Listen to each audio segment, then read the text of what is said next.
हमारे देश में एक बहुत ही गलतफहमी है जो अंग्रेजों ने हमारे दिमाग में डाली कि ब्राह्मणों ने शूद्रों को पढ़ने नहीं दिया कभी। ये सबसे बड़ी गलतफहमी है और इसके आधार पर हिंदुस्तान के समाज में जो मारकाट हुई है उसका मैं वर्णन नहीं कर सकता। आंकड़े बताते हैं कि मद्रास प्रेसिडेंसी में जितने गुरुकुल हैं उनमें पढ़ने वाले विद्यार्थियों में 72% शूद्र हैं, 28% द्विज। द्विज समझते हैं? ब्राह्मण, क्षत्रिय और वैश्य।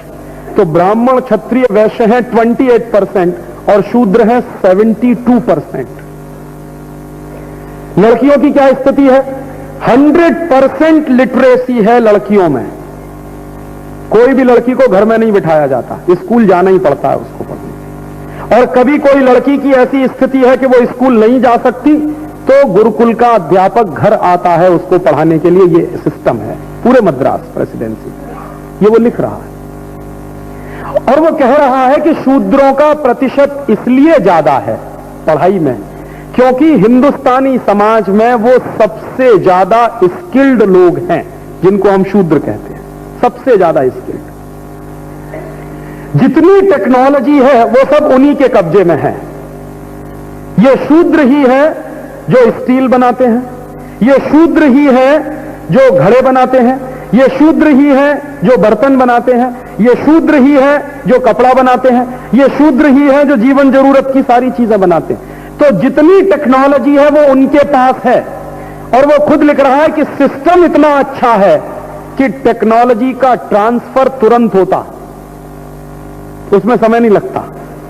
माने एक बाप है, उसने अपने बेटे को सिखा दिया, अब बेटा अपने बेटे को सिखा रहा है, उसका बेटा अपने बेटे को सिखा रहा है। माने पीढ़ी दर पीढ़ी हजारों साल वो टेक्नोलॉजी ट्रांसफर होती चली आ रही है। अब देखिए आज का दिमाग हमारा कितना गुलाम है।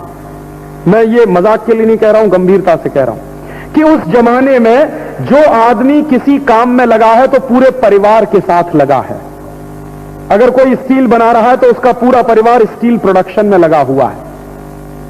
तो उसके छोटे छोटे बच्चे भी हैं, उसकी पत्नी भी है, उसकी बहन भी है, उसका भाई भी है। तो पूरा परिवार उस प्रोडक्शन में इन्वॉल्व है। आज अगर आपका 14 साल का बच्चा प्रोडक्शन में इन्वॉल्व है तो कहेंगे चाइल्ड लेबर है। इस गंभीरता को समझिए कि उस समय बच्चे से लेकर बड़े तक सब इन्वॉल्व हैं प्रोडक्शन में। तो प्रोडक्शन इतना है कि हम 33% एक्सपोर्ट कर रहे हैं। अब हम कह रहे हैं कि 14 साल का बच्चा अपने पिताजी के साथ किसी काम में लगा हुआ है तो वो चाइल्ड लेबर हो गया।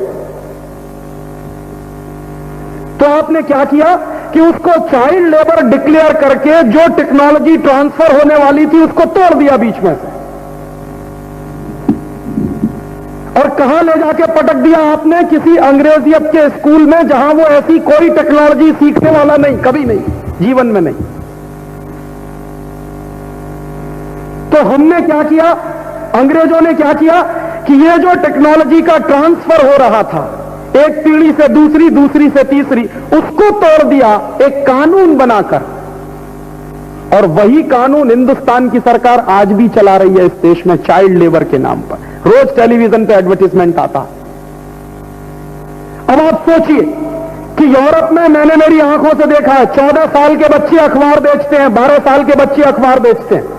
तो वहां कहा जाता है कि ये सेल्फ सफिशिएंट है, सेल्फ रिलायंट है।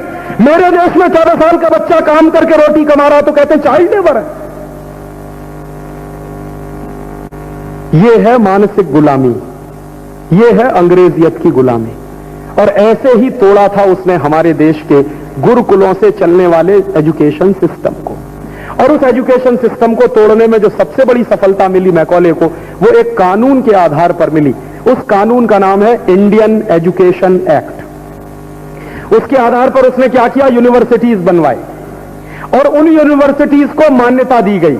संस्कृत से चलने वाले गुरुकुलों की मान्यता खत्म की गई और मान्यता खत्म हो गई सरकारी दस्तावेजों में, लेकिन समाज में मान्यता खत्म नहीं हुई। तो क्या किया, अंग्रेज एक अत्याचार करते थे, इंडेंजर्ड लेबर बनाते थे हिंदुस्तानी लोगों को, यहां से मजदूर बना के ले जाते थे, जिनको हम गुजराती में कहते थे गिरमिटिया मजदूर। जो गिरमिटिया मजदूर यहां से गए हैं वो पता है कौन लोग हैं? हिंदुस्तान के हाईली स्किल्ड पर्सन थे जिनको गिरमिटिया मजदूर बना के ले गए। हिंदुस्तान के हाईली स्किल्ड लोगों को कैसे बर्बाद किया।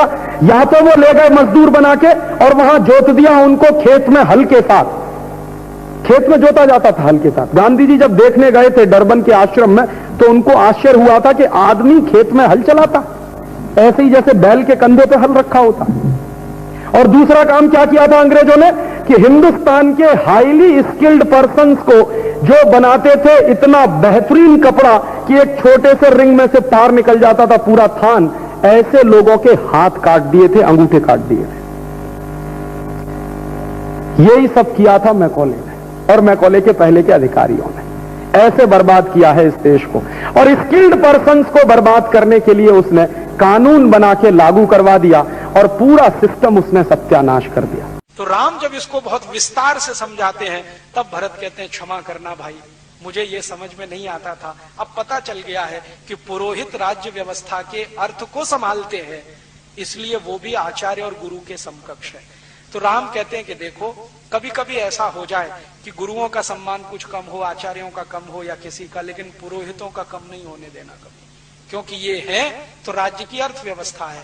अर्थव्यवस्था मजबूत है तो धर्म टिकाओगे, धर्म टिकेगा तो राज्य आगे बढ़ेगा। हमारी आंखें खोलने वाला है ये कॉन्सेप्ट। आज तक हमारे देश में पुरोहितों को गाली देने का काम हमारे आधुनिक पढ़े लिखे लोगों ने बहुत किया है कि ये पोंगापंथी हैं, ढपोर शंखी हैं, ऐसे शंख बजा देते हैं, वैसे घंटा बजा देते हैं। ये हमको इतना ही दिखाई देता है, इसके आगे का कुछ दिखाई नहीं देता कि वो कितनी बड़ी इकोनॉमी चला देते हैं। और राम आगे का प्रश्न पूछ रहे हैं कि जिन पुरोहितों का तुम सम्मान करो, ध्यान ये रखना कि वो पैसे के लिए कुछ ना करते हो। माने राइडर लगा दिया उन्होंने। एक पुरोहित ऐसे हैं जो पैसा लेके पूजा कराते हैं। राम कह रहे हैं अगर ऐसे पुरोहित हैं तो उनका सम्मान करने की जरूरत नहीं है, क्योंकि जो ज्यादा पैसा देगा उसी का माल बिकवाएंगे फिर तो। इसलिए पुरोहित उन्हीं का सम्मान करना है जो पैसा खुद न लेते हो और कारीगरों का माल बिकवाने में मदद करते हो।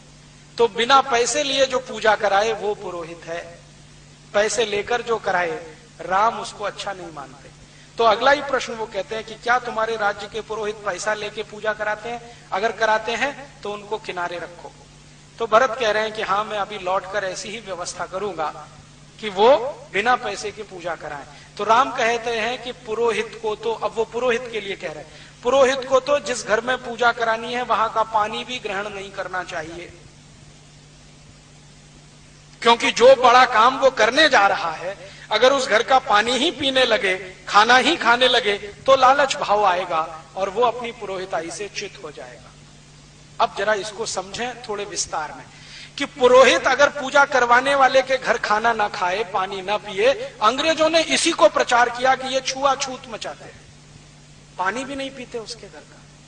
मूर्ख अंग्रेजों को पता नहीं था कि वो श्री राम की कही हुई बात का पालन करते हैं। जिसके घर पूजा करानी है उसके घर पानी भी नहीं पीना, पानी कहीं और जाके पीना। अंग्रेजों ने इसको छुआछूत से जोड़ दिया और हिंदुस्तान के कुछ मूर्ख इतिहासकारों ने उस पर पुस्तकों की पुस्तकें लिख डाली कि ये तो छुआछूत मचाते हैं, ये तो गरीबों के घर का पानी नहीं पीते, ये तो नीची जाति और ऊंची जाति करते रहते। वो नीची ऊंची जाति का प्रश्न नहीं था, जिनके घर पूजा करानी है वो कोई भी जाति का हो, कोई भी संप्रदाय का हो, वहां पानी नहीं पीना है, भोजन ग्रहण नहीं करना है, दक्षिणा नहीं लेनी है, प्रसाद नहीं लेना है, ये श्री राम बोलकर गए तो उनका पालन करते।